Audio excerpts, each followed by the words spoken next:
Ang hinihiling ko lang, bakit nila ayaw ilabas sa Senado ang Ilocos Norte? Bakit nilampasan? Nakita natin lahat. Binibilang lahat at binimension lahat ng probinsya. Number 30 yata ang Ilocos Norte. Noong 29, nasa 31 na, 32, 33. Wala na yung Ilocos Norte. Nung hinanap, I think Marcoleta ang nagtanong, meron kaya yata nalampasan? Wala. Hinanap. Ayun pala, Ilocos Norte, nagsara na. Ngayon, hinihingi ko lang, unahin ang Ilocos Norte sa Senate, which is very impossible to them because up to now, hindi nila ginagalaw. Imbestigan naman ang ICI, kung totoo kayong tao na ICI na for the country, punta na kayo sa Ilocos Norte dahil inaayos ang lahat ng mga kalukuhan na project doon. By doing that, magkaroon ng kredibilidad ang ating presidente na magbintang sa iba. Simple lang. Tumutulong pa nga tayo eh.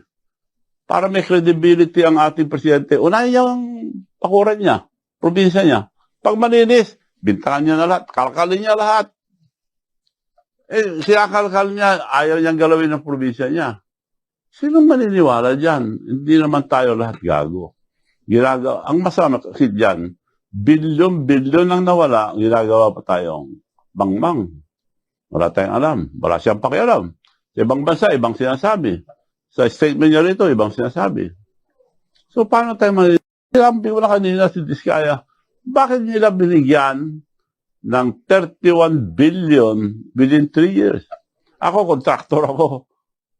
Tatay ko, kontraktor. Ang tagal na namin kontraktor. Never kami nagkaroon ng ganyan. Bidding. Binibintangan pa ako, nakasundot daw ako ng 2 billion. Nagpakuha na ako sa Public Works and Highways ng dokumento. Sabihin mo nga lahat ang project ng SATRAP o ilan nakuha. Isa lang nakuha ang SATRAP, yung hindi flood control to, diversion road. Nag-umpisa pa nung 17, 18, 19, 20, 21, 22, 23, 24, 25. 9 years. And yet, ang total, 900. Ito po, liwanag, galing sa Public Works and Highways. Pirmado po ito.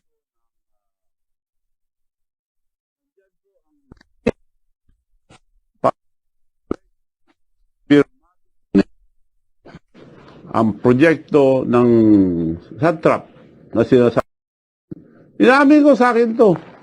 Pero, tignan nyo naman, 9 years, ang total na naibigay, 900 plus.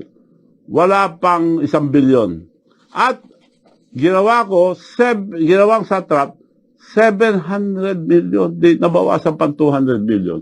Yan ang tunay na project, bidding. Ay ngayon, mas malaki pa. Ang government estimate, ang kuha nila, mas mataas pa eh. So, yun ang tunay. Ngayon, ako binibintangan na nakasungkit daw. Talagang kasinungalingan lahat ang sinasabi ang ating gobyerno. Paano tayo maniniwala ngayon dyan?